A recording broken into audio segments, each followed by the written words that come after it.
let's jump into waiver wire, though. Let's start with the running backs, because before we show you any of the players that you're going to pick up, you might be missing one of the big names. That includes James Cook, who's been a top 10 play this season. While Derrick Henry has not been, you're still most likely starting him in January. You've been bullish on him. How will you know if he's out of your lineup? Yeah. Also, Keaton Mitchell on bye as well. That's a big one. Actually, correct. Most popular handcuff in the sport. Yeah, the best running back on the Ravens, Keaton Mitchell. All right, let's jump right into some solutions, hopefully. Kimani Vidal had a big week as Amarian Hampton is on the IR. Vidal, not Haskins, got the high snap rate. He made the most of his rushing attempts, caught a couple passes, scored a touchdown for almost 23 fantasy points. We got to hear from his quarterback, Justin Herbert, on Vidal stepping up in a big moment. Yeah, it was awesome to see. You know, he had a great year last year. He stepped up some big plays last year, and so, you know, that's what we were expecting from him. He's done such a great job of listening and understanding what we're asking of him, and you know, he took the most of it today, and it's awesome to see that he took the most of that opportunity. Justin Herbert with some praise for the Chargers' new RB1. Yes, Jay? Did he step up big last year? I can't remember much that Kimani Vidal did last year, but good that Justin Herbert is giving him his flowers. So Kimani Vidal will be the big question this week. Better than what Tua did. Yeah, exactly. That's true.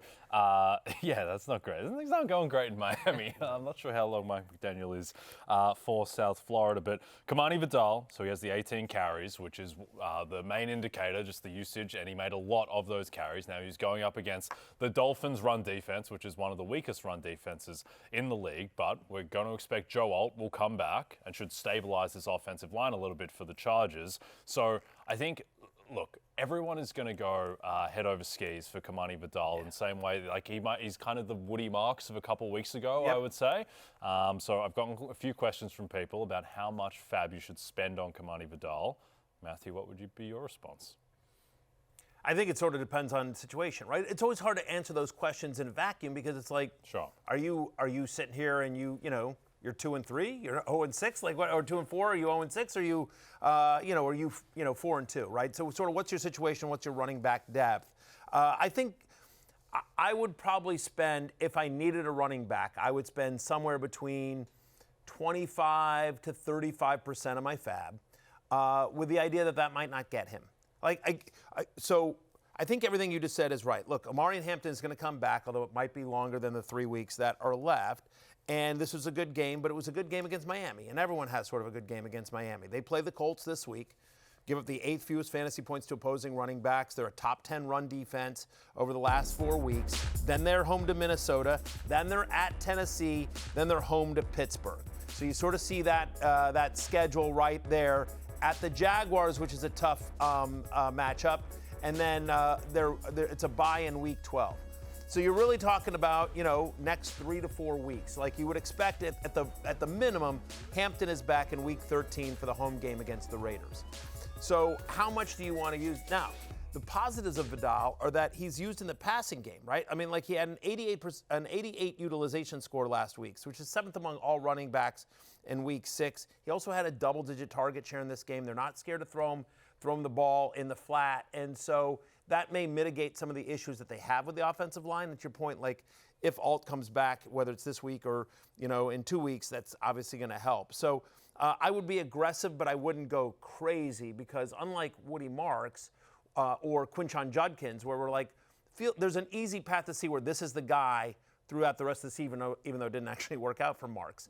Like, there's a scenario here where you're just like, well, you know, that might have been game scripted. Also might have been, remember, they didn't have QJ in this game. They want to run the ball.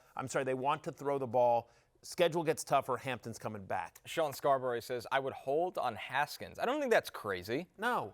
Again, could be somewhat, you know, the Woody Marks example is a great one, right? I mean, like, again, like they did not come out and say, like, Kimani Vidal's our guy. Now, they showed it in terms of how the game went, but, like, it might have been a hot-handed approach. It might be how they felt like they could attack that game. They wanted more of a pass catcher there. Secondary of the Dolphins, again, no QJ. They want to be pass-heavy, but you know, and we're going to get to him, but the emergence of Oronde Gadsden, they get QJ back, obviously McConkey and Keenan Allen. Like, all of a sudden they've got, you know, more weapons in the passing game. Yeah. So he's the clear number one target this week, but I mean, I'm showing a little bit of, like, this is not me. I would not, he is not a guy that I would push all my fab into the middle for, that the way we've said with some other guys. To contextualize that, the way I would look at it, we're going to talk about Bam Knight in a second, but in terms of how much fab spend on a 1 to 10 scale, if Bam Knight's like a 1, and we'll get into it, and say Jordan Mason last year after McCaffrey went down was like a 10, Right. Yeah. then I think Vidal is like a 2.5 or a 3, right? Yeah, I mean, I might say 4. But Yeah, I'd go a little higher if you're you know, Again, like it's you all said, contextual. if you're 2 and 4 and you're like these next 3 weeks, because the trade deadline's November 4th, and you know the Chargers, I don't think they're going to make a move for a depth running back right now, even though they lost Najee Harris. You need some kind of help, then you're going to be a little bit more desperate. But I agree that it's not like don't expect him to save your roster kind of player. This is a short-term Band-Aid. Yeah. So another point. But we like him, and we like him significantly more than everyone else. 69% available, Kimani Vidal. Tyjae Spears, 76% available. What was the percentage available? 69. Interesting. Okay, Yes. got it. Thanks. Tyjae Spears, 76. He's got a tough matchup this weekend against New England. We're on More Peacock, on that. you understand. And So I just want to, for the Peacock audience, I Sure. want to understand what's the availability. What about the YouTube audience? Yeah, no, They're- no, they're- but that's where the specifically, chat lives. this specific question was for the Peacock audience. Purely for Okay. the, I see from Ryan in the chat, it's such a trash waiver week. It's not the best. I'm not going to lie. It's not the best. That's why our number 2 running back is Tyjae Spears. He's 76% available. He's been out there. The matchup against New England, Matthew, it's not good. Yeah. It's Mike Vrabel's return, and I don't think he wants any running back on Tennessee to do anything against this New England defense. But he did have 5 carries and 4 targets last week, so he's at least involved now. Played 59% of the snaps, had a 65 utilization score, basically a 12% target share as well. Heavily involved. Now, a lot of that was towards the second half where they were trying to come back. But, by the way, the Titans are not good. The Titans are not good, and so they're going to be in game script quite often. And here's the other thing, Jay, was we always talk about on this show, it's variance. Yesterday, after the show, Brian Callahan fired by the Tennessee Titans. Mike McCoy, the former Broncos head coach, is now their new interim head coach.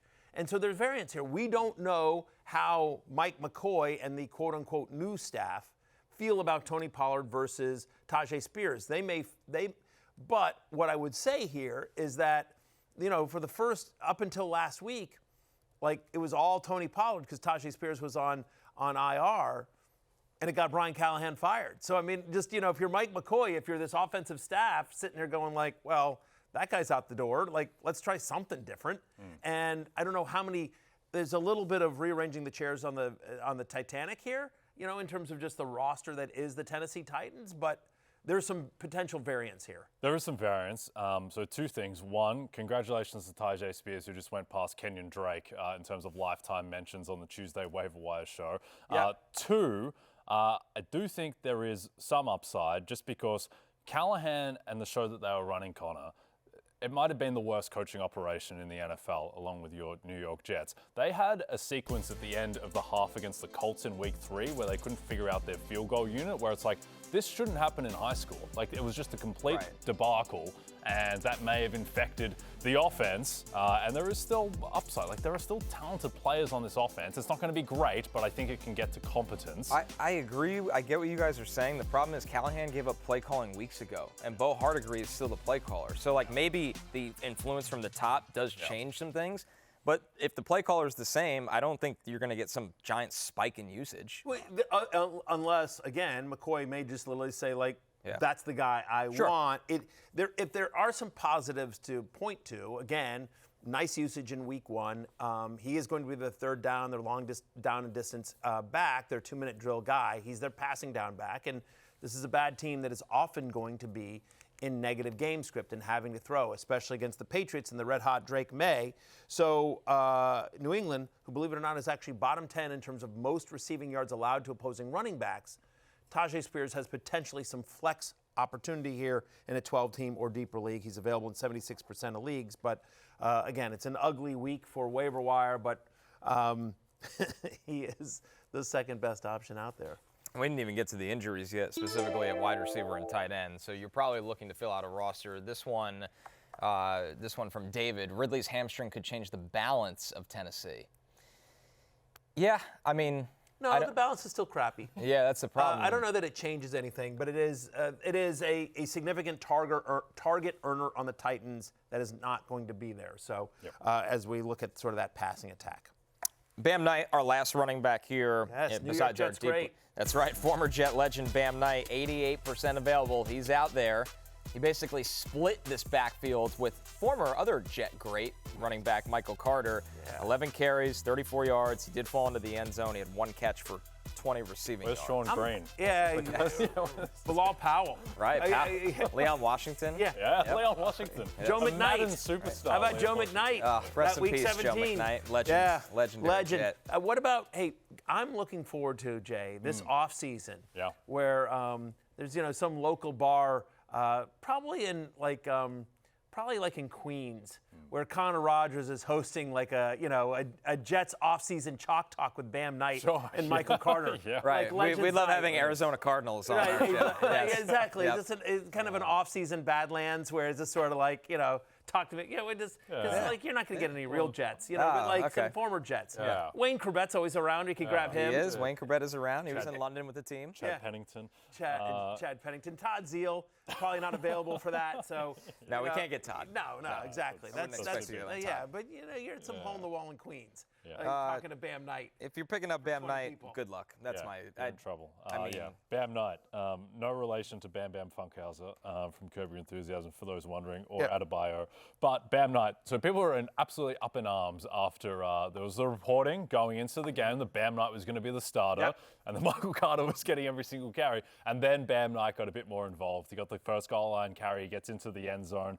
The issue is he's in a timeshare on what is right now a bad offense, or at least not a very good offense. They're 6.5-point dogs to the Green Bay Packers. And the bad news is Kyler Murray might come back. They said, no matter what, if he's healthy, he's starting. So if you have any Jacoby Brissett dreams, I think that's right. It's a timeshare with Michael Carter. Like, he played 49% of the snaps. He got 2 of the 3 goal-to-go rushes. So to the extent you need to invest in an Arizona Cardinals running back for this week against the Packers, not a matchup you love, then yes, Bam Knight is the guy we are recommending. Having said that, so they play the Packers this week, then they're on a bye week.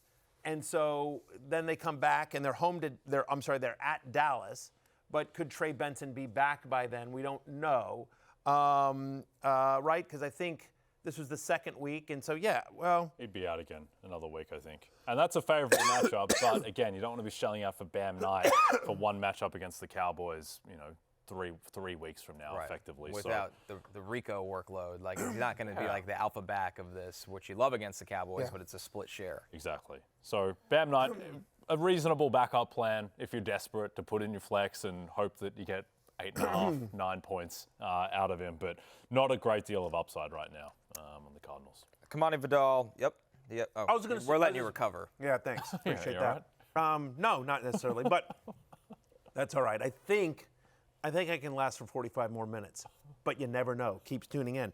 What I would say here is that the guys we're about to get to on the Deep League mentions, I don't know that any of them are significantly worse than Bam Knight. Like, you see Tyler Algier, who continues to get work on a better-than-you-think Atlanta Falcons offense, scored last night. Can you just get double-digit touches a game for Tyler Algier with a shot at a touchdown? Kenneth Gainwell had a 20% target share in Week 6. That was the second highest on the Steelers.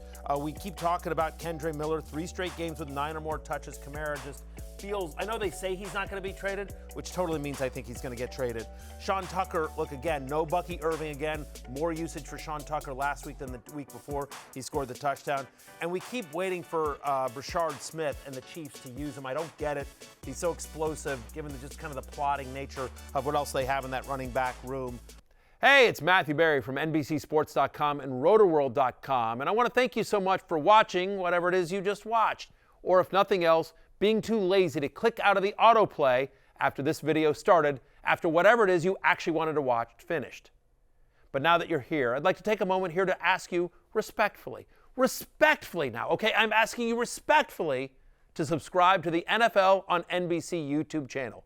You'll get the latest RotoWorld fantasy news headlines, all sorts of great shows, including my own Fantasy Football Happy Hour. So go subscribe now. Again, I'm asking respectfully.